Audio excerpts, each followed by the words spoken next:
Welcome back to the channel. Today, we are going to explore some of the most famous men in history who practiced semen retention and how it fueled their extraordinary success. Let's begin with David Haye.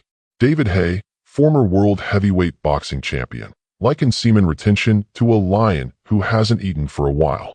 That makes him one dangerous animal. Haye said that he doesn't release for 6 weeks before a fight. No sex, no masturbation, no ejaculation. By the time the fight arrives, he has built up massive amounts of pent-up energy, and he unleashes it in the ring on his opponent. Similar strategies were also used by Mike Tyson and Muhammad Ali. Both of them went years without releasing any semen. And looking at their success in the boxing world, there's no denying its impact. Now let's look at Servesh Shushi. Servesh is just 28 years old and worth over $15 million. He is a rare man in today's age. He is a wellness consultant with high-profile clients like Jennifer Lopez, Dwayne "The Rock" Johnson, and Naomi Campbell.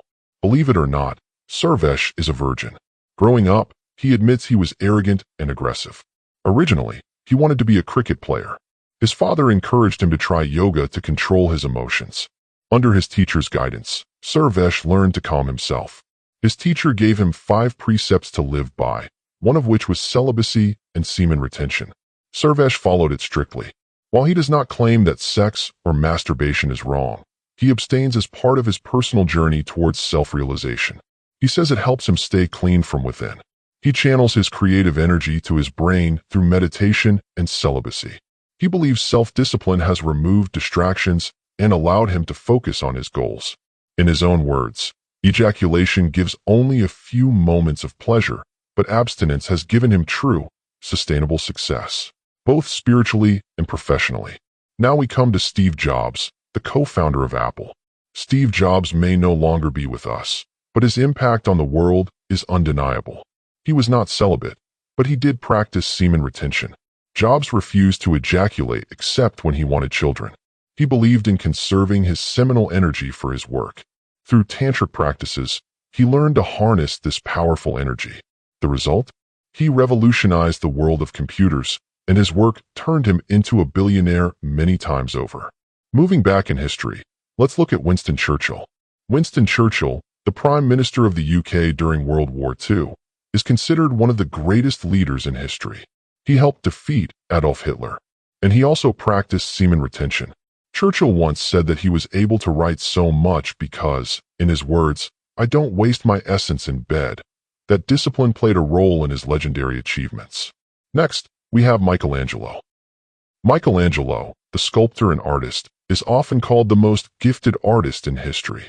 He created masterpieces like David and the Pietà, and he painted the Sistine Chapel ceiling. He also planned St. Peter's Basilica. Michelangelo lived in monk-like chastity.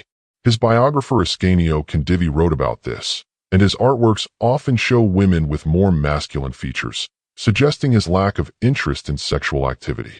By abstaining, Michelangelo was able to focus his entire being on creating timeless works of art.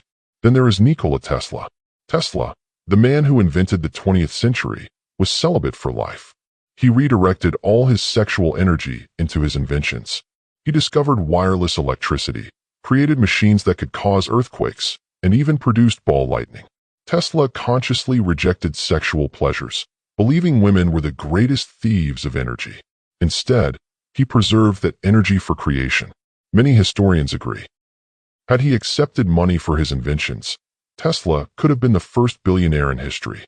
Now let's turn to Leonardo da Vinci. Da Vinci was the ultimate Renaissance man. He was a painter, engineer, inventor, and anatomist. A true master of all trades.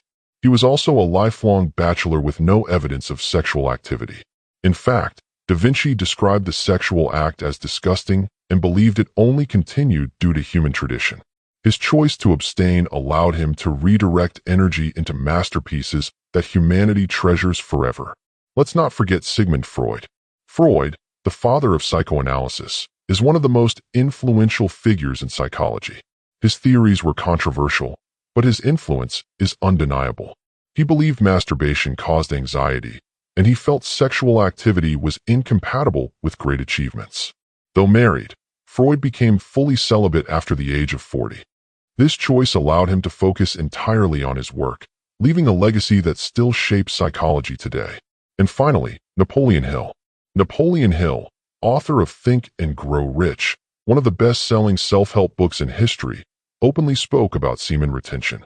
He dedicated an entire chapter of his book to sexual transmutation, explaining how sexual energy can be redirected into success. Hill believed this was the first vital step for anyone who wanted to achieve wealth and greatness. So what can we learn from all of this? Throughout history, many of the most successful men, leaders, inventors, artists, and athletes have practiced semen retention. They used this discipline to redirect energy into their craft, their vision, and their purpose. One of the key reasons for their success lies in core strength. If you're an athlete, core strength is everything. It stabilizes the body, supports movement, and prevents injury. While exercise strengthens the core, ejaculation depletes it. That's why the athletes on this list knew they had to retain their semen to maximize physical power. The longer the abstinence, the greater the explosive strength they carried into competition.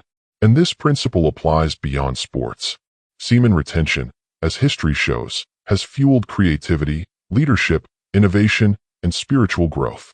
It has helped men across centuries focus their energy and transform the world.